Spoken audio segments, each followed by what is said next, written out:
Hey everyone, and welcome to The Year Was, the podcast all about today that gives you just enough information to effectively be that guy at the party, causing all your friends to question, hey, who invited you? Like, seriously, why are you here? I'm your host, Michael Montalvo, and for the next few minutes we will swim through the river of time to find out what makes it a truly unique. On this episode, we examine the events that occurred April 29th. To be a true bohemian, Moulin Rouge tells us that we must hold true to the ideals of beauty, freedom, truth, and love. And that makes sense in the world of Rent, which was based on the opera La Boheme.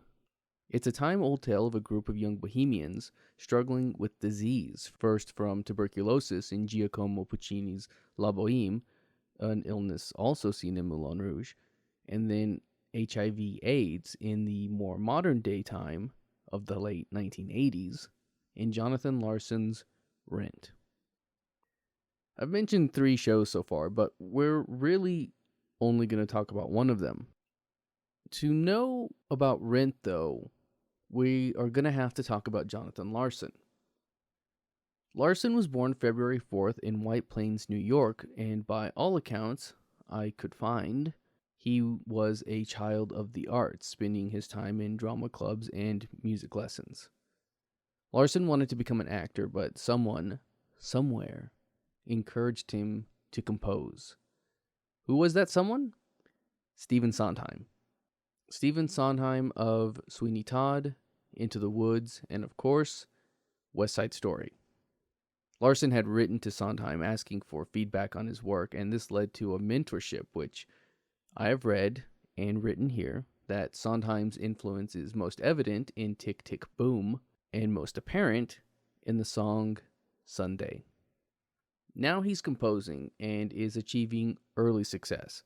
He actually won the Richard Rodgers Studio Production Award and a Stephen Sondheim Award in the process, but despite this, Larson really lived in poverty, waiting tables.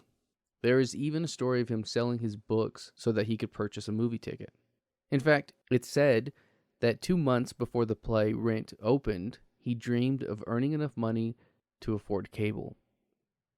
And this was in line with the characters that he was writing. He lived in a rundown apartment, and he was a struggling musician looking for his one song of glory. The musical Rent began to take shape when Billy Aronson, a playwright, came up with the idea to create a musical based on Puccini's La Boheme. When he asked Ira Weitzman for collaborators, he was paired with Larson. Jonathon Larson, though, wanted to make his own thing and asked Aronson permission to do so, based on the concept that they had worked on, and was granted permission to do so with the agreement that they would share profits. Overall, Jonathon Larson would work on Rent for 7 years to bring the rock opera to the stage, but on January 25th, 1996, on the morning previews of Rent were set to begin, he died in his home from an aortic aneurysm. It is now believed that this was caused by an undiagnosed case of Marfan syndrome, which affects connective tissue. People who have this are typically tall and thin and have disproportionately long arms, fingers, and toes. But this syndrome can be treated with medications. Medical investigators determined that had it been properly diagnosed, he would have survived.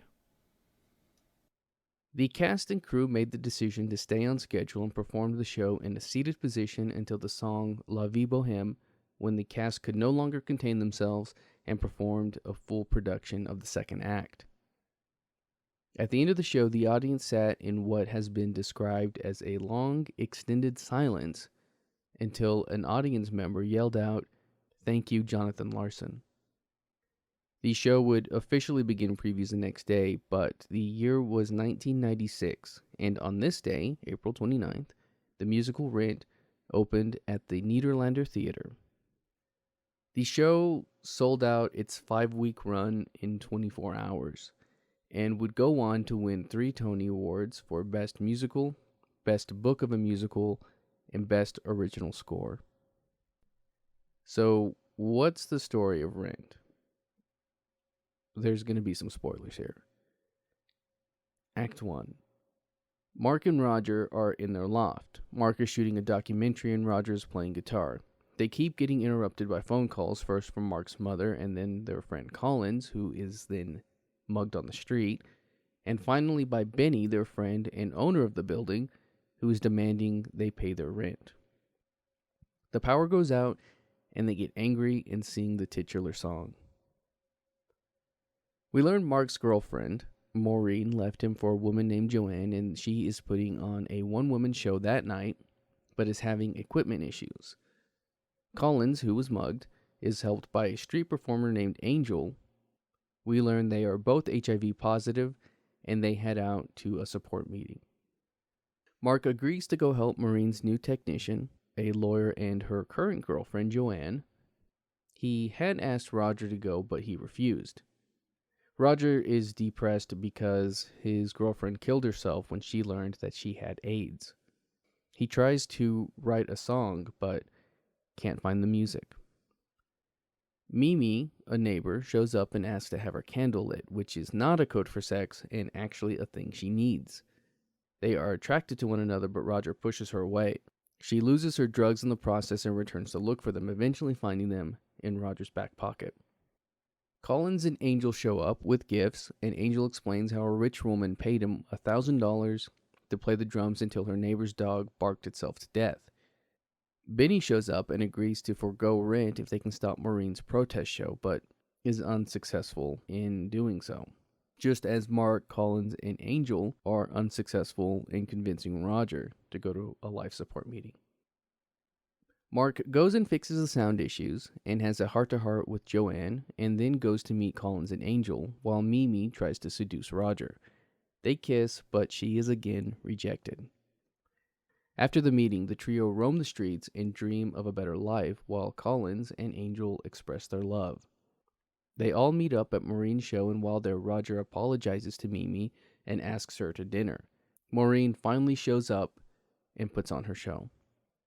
Then they all go to the Life Cafe, including Benny, who declares Bohemia dead. They perform La Vie Boheme, and it is revealed that Mimi and Benny have a history, which Benny threatens to reveal to Roger. Beepers beep, a reminder to take AZT, their medication, and Roger and Mimi confess to the other that they are HIV positive and vow to be together. Maureen keeps sending Joanne away, though, to check on the equipment, and Joanne finally has enough and ends their relationship. Benny then goes and locks up the building, calls the cops, and a riot ensues. Act 2. A week later, they all break into the building. A TV producer is desperate for the footage of the riot, and Benny crashes the break-in party. He alienates Mimi and Roger, and dejected, she goes off in search of her drug dealer. Here we skip forward to Valentine's Day, and Roger and Mimi are together. Collins and Angel are off on their own adventures. Maureen and Joanne are rehearsing a new show. We skip forward again to spring. Roger walks out after a fight with Mimi. Collins nurses a sick Angel, and Maureen and Joanne reconcile, as do Mimi and Roger. Now in summer, the TV executive still wants Mark for her show, and Mimi and Roger and Maureen and Joanne break up. Angel dies and is remembered.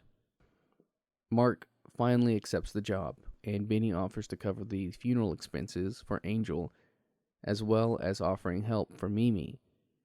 Then a fight breaks out in the cast until Collins interrupts and remarks how their family is breaking apart. Roger leaves to Santa Fe to write his song, and Mark turns down the job in favor of working on his own project.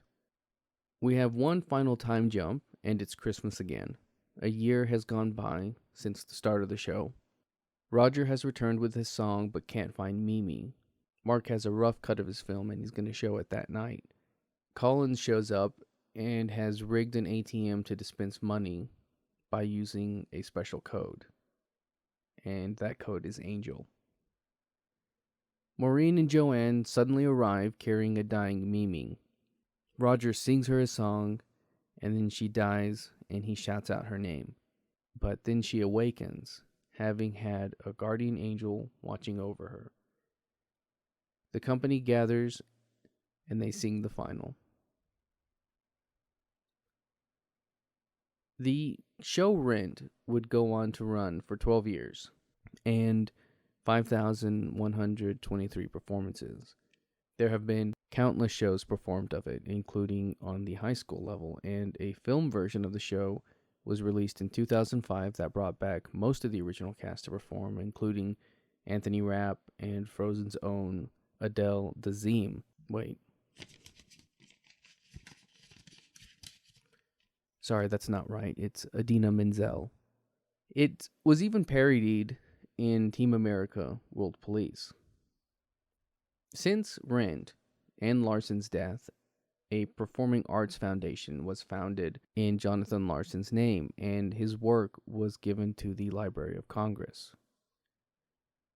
According to a 2016 Playbill interview, Larson's sister Julie said, "So much of Rent is universal, and sometimes it gets missed because I always say the wrapping of AIDS and drugs and gay lovers can seem distasteful to some people.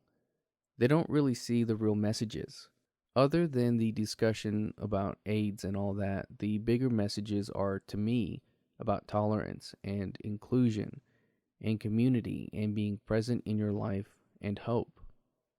Those things are very universal, whether it's downtown New York in the middle of the AIDS crisis or any other time or place." And that's going to do it for us today. If you like this podcast and want to hear more, give us a rate and a review. That helps me out and helps steer this in a direction that is hopefully good for all. If you are watching this on YouTube, you can find the audio version on your podcast app of choice. You can find me on social media and at YouTube at the Apple Cider Club. And as always, I want to thank the Tim Kreitz Band for our musical theme. And thank you for listening. We'll see you next time.